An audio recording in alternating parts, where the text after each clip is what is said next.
Olá, o Coisa Nossa está de volta. A jornalista Júlia Castelo Goulart lançou o livro Memórias de Brumadinho, Vidas que Não Se Apagam. A obra tem como foco as histórias de quem vivenciou o crime ambiental.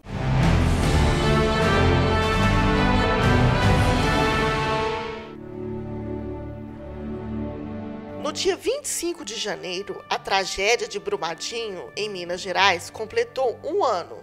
O rompimento da barragem da Vale tirou a vida de mais de 250 pessoas.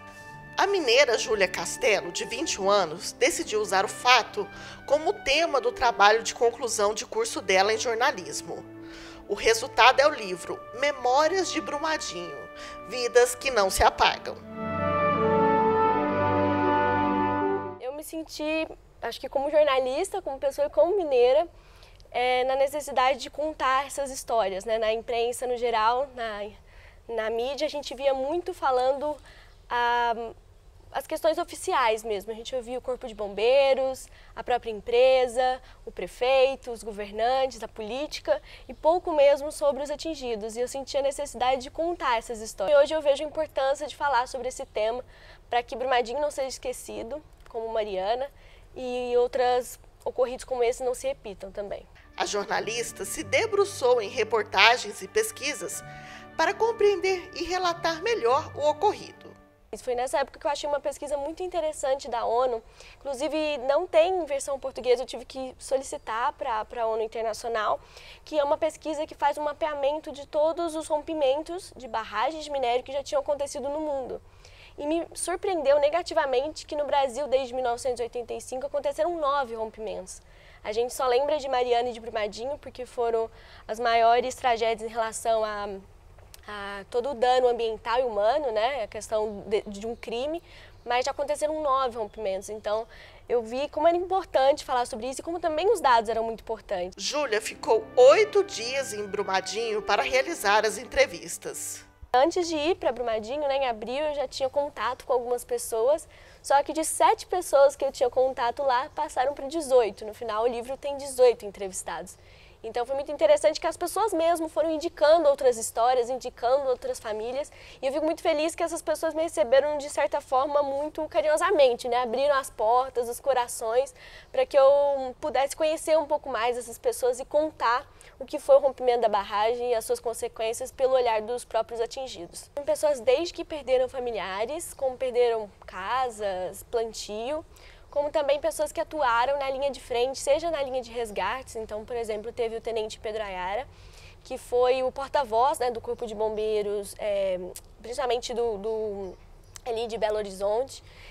A gente teve também o Rômulo, que é defensor público, então trabalhou na Defensoria Pública de Minas Gerais, ele trabalha, né, em Belo Horizonte, ele atuou diretamente lá em Brumadinho, atendendo as vítimas em relação às indenizações, a parte legal mesmo de todo o processo.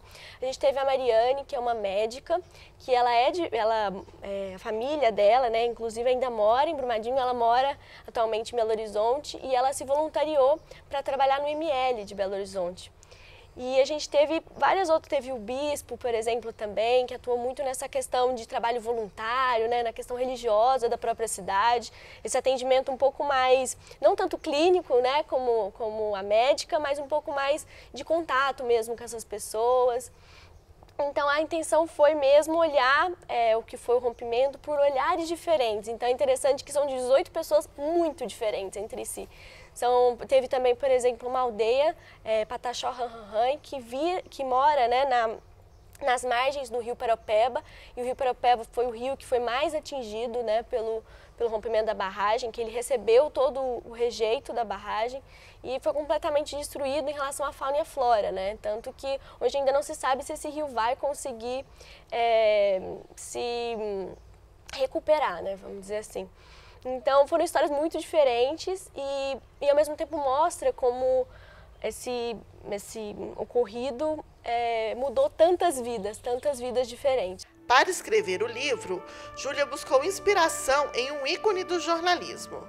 eu tive alguns apoios, né, vamos dizer assim. Todo escritor tem as suas fontes de inspiração. A minha foi muito Truman Capote, que escreveu A Sangue Frio. Eu acho que o livro dele tem uma coisa muito importante para o jornalismo, porque ele é o encontro do jornalismo com a literatura.